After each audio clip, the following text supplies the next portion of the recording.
Good afternoon and good morning to everyone. My name is Claire Bradley and I'm the Director of Irish Studies here at the school. This is our May virtual meeting, and just remind you that it's being recorded. You are welcome to enable captions if you need to on this talk. And I always like to start by checking in with everyone. Has anyone got any particular problems or issues that they're having in the Irish courses at the moment? Now is the chance to ask me a question directly. Or if you're not taking any courses at the moment and you're thinking about taking one, by all means, ask me a question as well. I've actually completed the Irish certificate, but I enjoy watching your YouTube videos, so I decided to come live. Oh, thank you, Kathy. How long ago did you complete the certificate? 2022. Okay, right. So a lot of it's being updated by me at the moment. You know. And there's going to be at least one new course by the time I'm finished updating it, which I'm working on the last course updates now.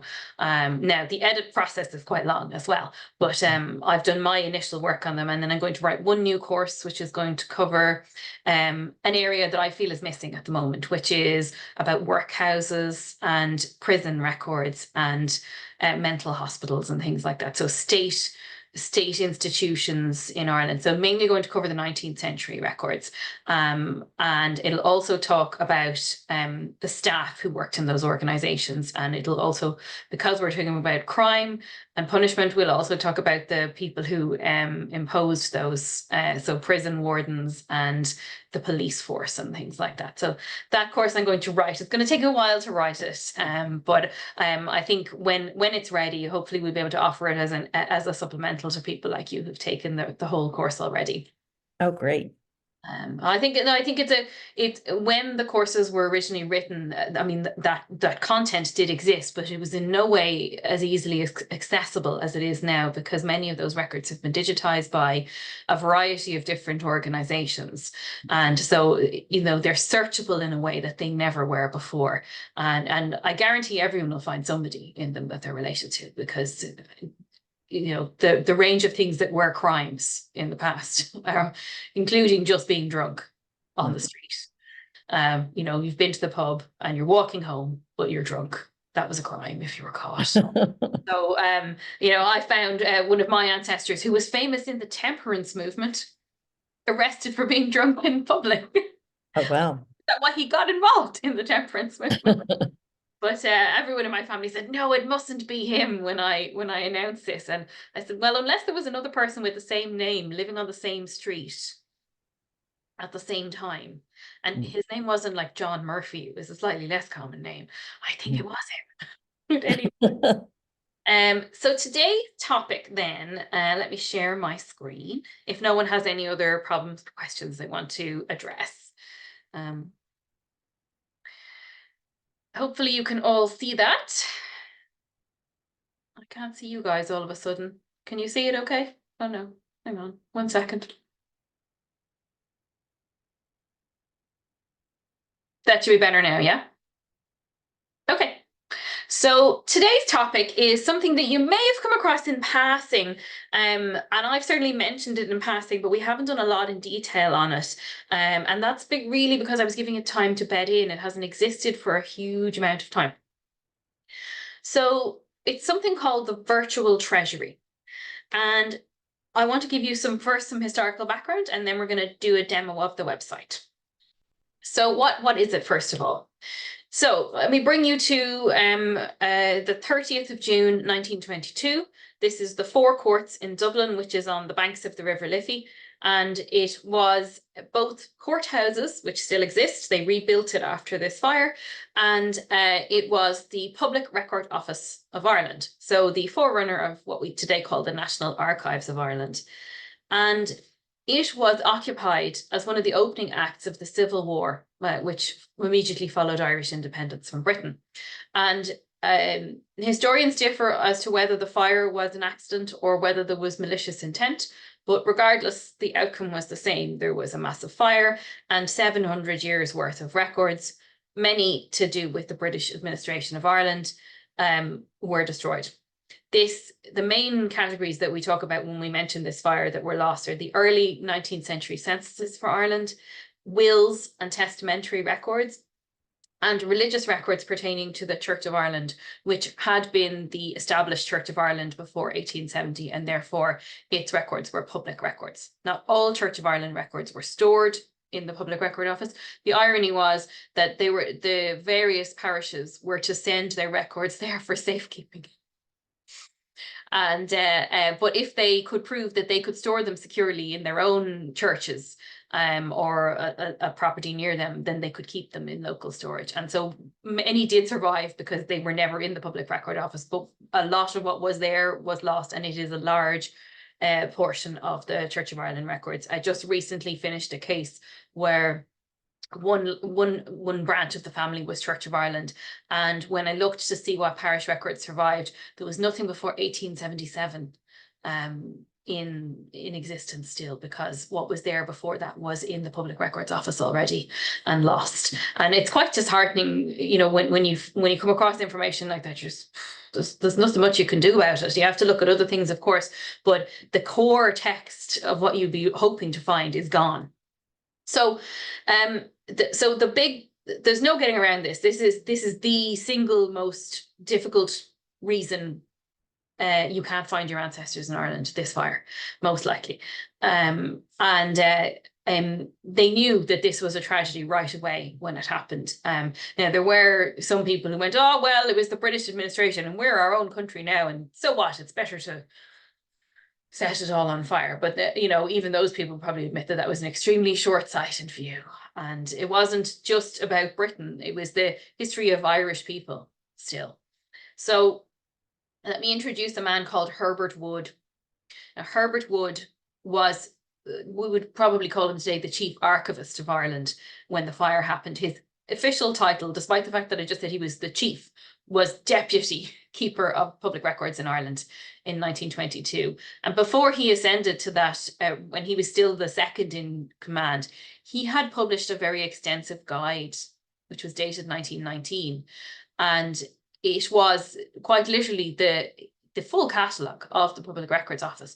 So one of the great ironies of this fire is that we know precisely what we lost because of this catalogue. And that catalogue survives. You can actually get copies of it online and have a look at it. And I'm gonna show you where to find them now in a minute. So I like this quote. He actually retired in the aftermath of the fire. There's a very sad picture of him surveying the damage that I couldn't find when I was preparing this class, but I know it exists. In 1930, he said, the tragedy of 1922 lies in the fact that the method of assembling the public records under one roof was the very means of making such a destruction possible. Which I think is quite sad, but very true, you know. And every time I look at a repository, I think about that quote, and I think about, I hope they've got safeguards. That's why I'm such a supporter of digitization, because even if the originals were lost, we would then still have a surrogate copy of them. You can't get away from what you would lose by not being able to touch an original document. Sometimes there's other you know, there's tangible content that's not visible in the digital surrogate, but at least we would, you know, have some of it. In the immediate aftermath of this fire, there were various responses.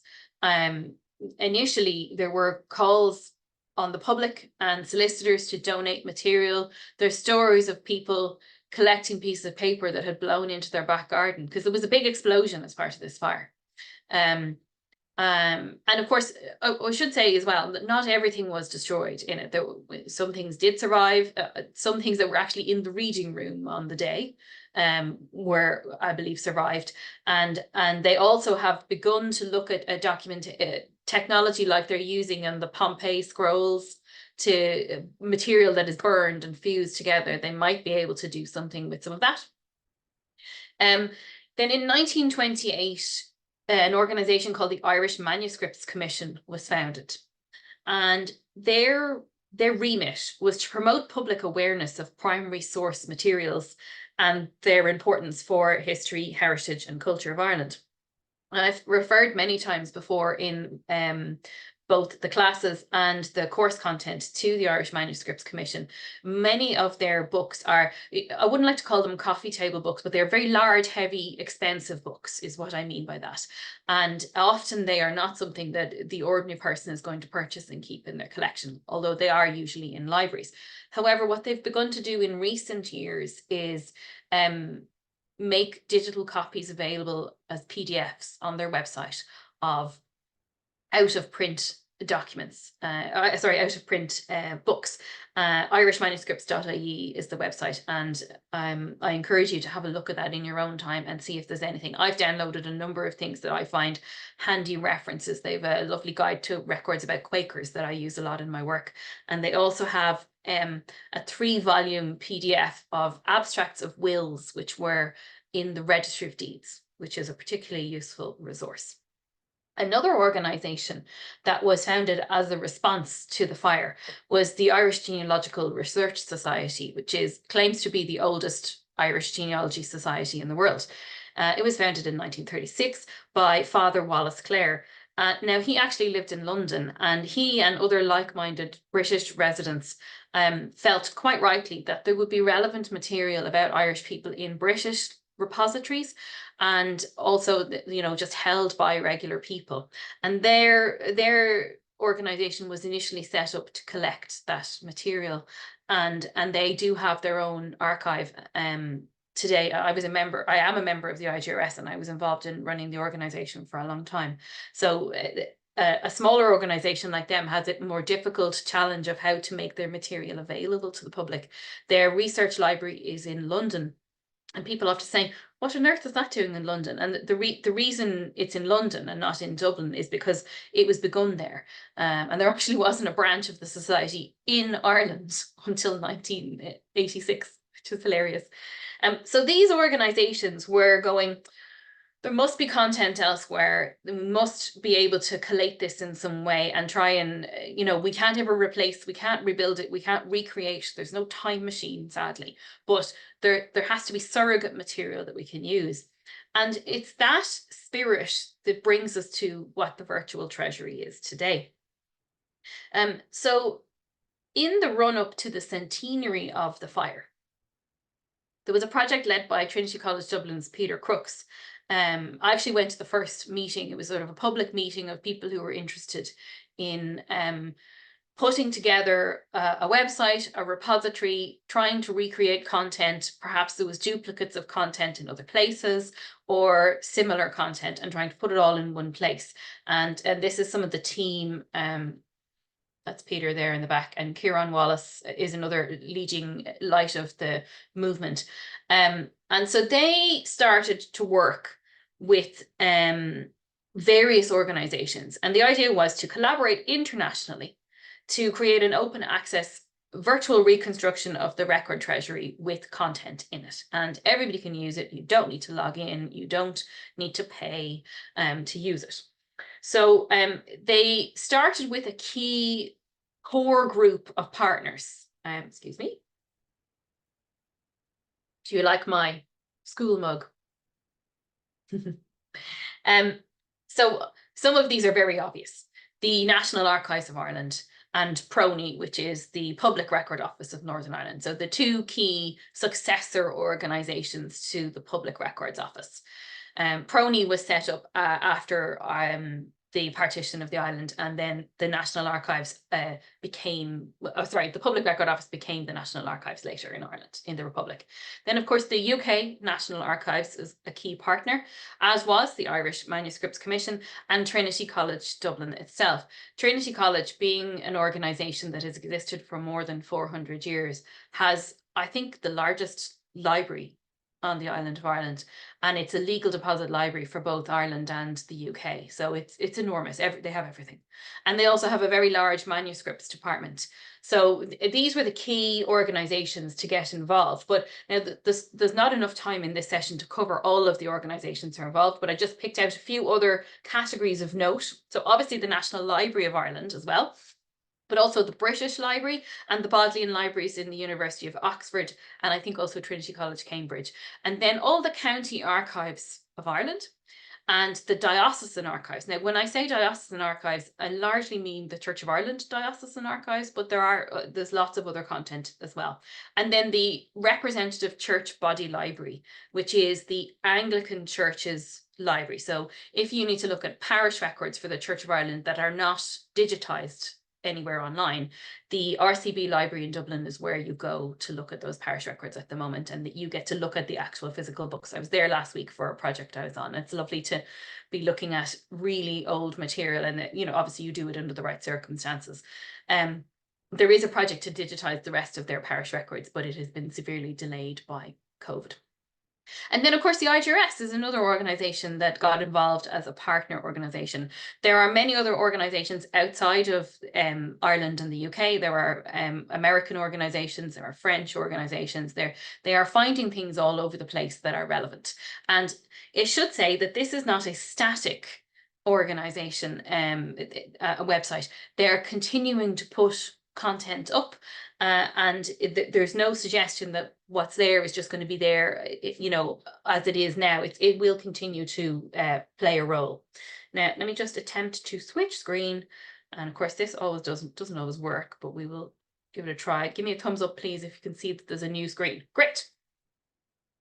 So this is the virtual treasury, virtualtreasury.ie, and when you initially load this website, it can be a little slow, and it's because of all of this moving imagery, I think, at the top. And then there's an awful lot of image content on it, and it's all been scanned at a nice high resolution in color. So that contributes to why it is slow to load.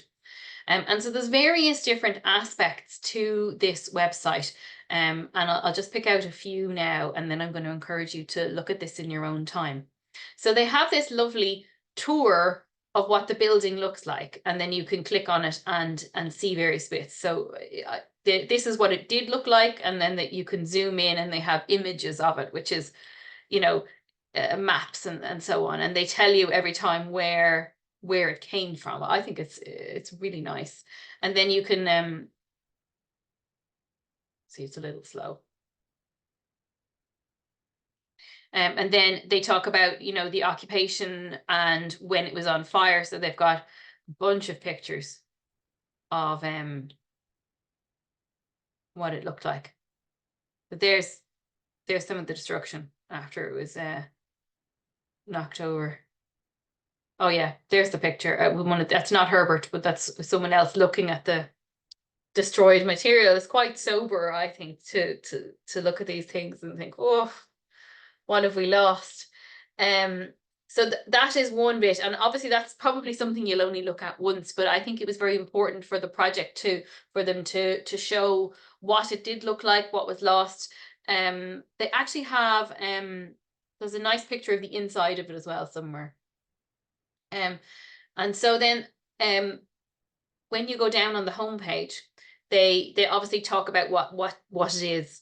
And they have these, what they call gold themes, which are full-scale reconstructions of entire archives that were destroyed in 1922. And just going to pick out a couple of these to show you today. One that I always like to show my students from abroad is this 1766 religious census of Ireland. Now, some of this census is names, and some of it is just numbers. So each Church of Ireland parish was asked to return a list, and even though the instructions were clear, people did different things in it. So some clergymen gave them a list of names, and some clergymen said, oh, we've got 17 Protestants and 36 Papists, by which they meant Catholics. And they didn't name them, or they might break it down, 17 in this townland, 12 in this townland, but they don't necessarily give names. So I don't want you to look at this and think, oh my God, this is a full-scale census of Ireland that I can just type names into. It isn't going to be like that, but it's still worth having a look to see what's in it. If there's a place that you already know your ancestors came from, it's very worth your while having a look at this. And They go into a lot of detail on it. And what they discovered is if you were to, you might have already been aware of this census, and there certainly are sections of it, segments of it that people had transcribed from different places over the years that had been published in journals and so on. And you can definitely find those on the internet. But this is the first time that they have put it all together in one place. And and they're adding to it as well. Like, as people say, oh, they've got this, that, someone's going, I've actually got something that's relevant for there. And then they're sticking it on as well. So new content is coming on, and they give this, here's a lovely example of one that is exactly what you'd hope it would be. So this one is New Chapel Parish in Clonmel, South County, Tipperary. And you can see that he's done parishioners, wives, he's given children by age, and then servants, and then he's also done the list of Protestants, list of Catholics, and so on. And you can see there's an example of it. But they actually, they give you these lovely essays on it, and Brian Gurin is an acknowledged, who's written this as an acknowledged census expert in Ireland. But they also have the images to go with these different places, so that you can actually go in and look at it by location. Also, I like this one. This is quite new on it, and this is an example of something that wasn't on the website originally. So this is the Register of the Archbishop John Swain, and it comes from Prony in Northern Ireland. And just look at this date. I mean, we almost never see content for Ireland that goes back this far. And so they're digitizing it, they're talking about it, they're giving links to, they're contextualizing it as well, which is really important. A lot of the records that we look at for genealogy have been taken out of their context. I always think, particularly if you ever look at a trade directory, that you pop in a name, you get a page, and that name is on the page, and you might not even be clear from the top of the page what precisely that is a list of in a trade directory. Whereas if you hold a trade directory in your hands and you are able to flick through it, you get a much better understanding of what it's all about. It's basically the internet in a book in the 19th century, is my short summary of it. But the context is so key to that. So they've done really nice work on this website, contextualizing everything and showing you what things look like. I mean, it's astonishing to think that they were able to digitize something that looks like this. Another area of interest is, where's it gone? The Cromwellian surveys. So I've just been working on these for the latest course that I was updating for the school. And basically, when Cromwell was in charge in the mid-17th century, he initiated nothing short of a reign of terror in Ireland. And he is, still a persona non grata, like second only to Hitler in hatred in Ireland, I would say. And even though he's been dead for more than 350 years. And one of his things was to take property and land out of Catholic hands and give it to loyal Protestants. And to do this, they created a number of surveys to work out who had the land, who should it be given to, and so on. And there's a number of things in this. And the core of this is something called the Books of Survey and Distribution. And this is maps and names and plot sizes and so on across Ireland. And we have a lot of those surviving. And you can see there 20 volumes, which have been fully digitized and transcribed here. The Books of Survey and Distribution list more than 13,000 landowners and describe 48,000 parcels of land. And this is in the 1650s. So you're not going to get your ordinary person who has three fields somewhere, but you are going to get who owns that land. And then also we've got the Down survey maps that go with that. Now, Down, it's nothing to do with County Down. It's talking about mapping down or writing down the maps for the first time is what they're referencing there. And so again, they've got lovely context and detail on these, and you can go down and look at them. And then they also try and put together little vignettes from them as well. So how do you use this website is the last thing I want to mention. So you can just do a search, and I did a nice search for wills at one point. So something that's ended up in this virtual treasury is wills that were in different repositories. They've put them together. Okay, I've done a bad search there. Oh, it's only searching the Cromwellian surveys. That's what's gone wrong there. Hang on.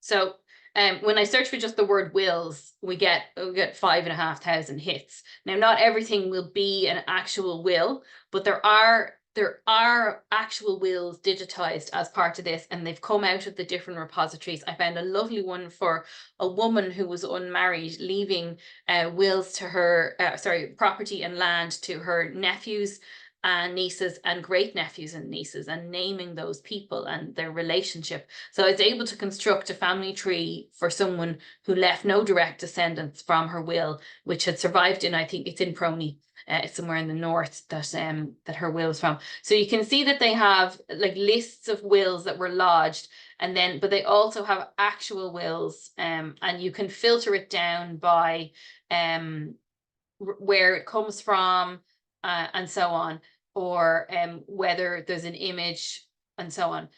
Another thing that I think is very worthwhile doing with the virtual treasury is just searching by a place name. So if I put in the town that I come from,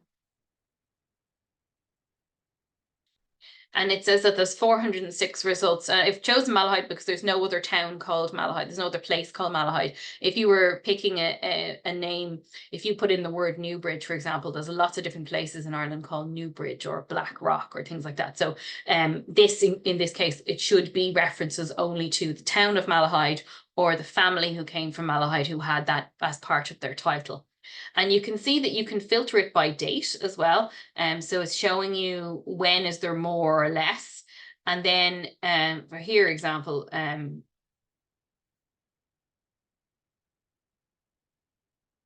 you can see what I mean about being a bit slow. This is the will of the Right Honourable Richard Wogan, Baron Talbot de Malahide. So he was the Lord Talbot who owned the town, or not owned the town, but it was his property. And you can actually, you can see that it was destroyed, but this is a direct reconstruction of it.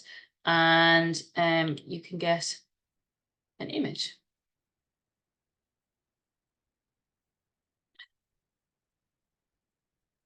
Somewhere.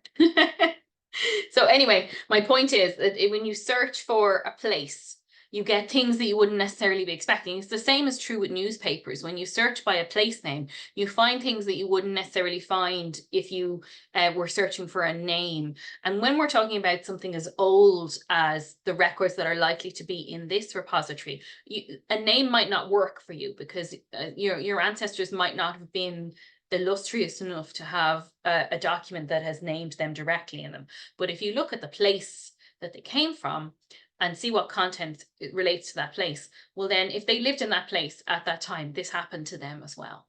So it's worth having a look at it, and you get all sorts of interesting documentation. And I also like to look at the range of where it's ended up. Like here, we're looking at things to do at Malahide, a town in North County Dublin, and there's apparently records pertaining to it in Prony, in the National Archives of Ireland, in the UK National Archives, the Irish Manuscript Commission. So they're all over the place. There's different things, and you can see there's like a lease to do with Malahide that has survived in the Representative Church Body Library, which you would not be expecting to, you wouldn't be thinking automatically, oh, I'm going to find a lease in that organization. So this is a website where you're going to do a lot of speculative searching, but it's absolutely worth spending time doing that speculative searching. Because this isn't like the census where you're going to put a name in, you're going to find someone straight away in your family. But you know, when we get onto the more advanced courses, and Kathy can maybe speak to this, there's a lot more. You're working around documents going, well, I might find something that is relevant and I might not, but hopefully it's still going to inform what I know about the history and the place and so on. Has anyone looked at the virtual treasury yet? Is it new to you? You've looked at it, Kathy? I did, but it's been, a year or so. Yeah. So I need to go back. And when it first went online as well, a lot of people were looking at it first, and it was even slower than it is now. So, so I encourage you to go back and maybe do a bit of targeted searching. Don't just kind of wander around, but think about it. And it's also nice to have a look at it. There's a way to look at it via what was given by each repository. And so I found that an interesting way to go, oh, okay, what did they give? And just flick through that just for my own interest rather than for a particular project.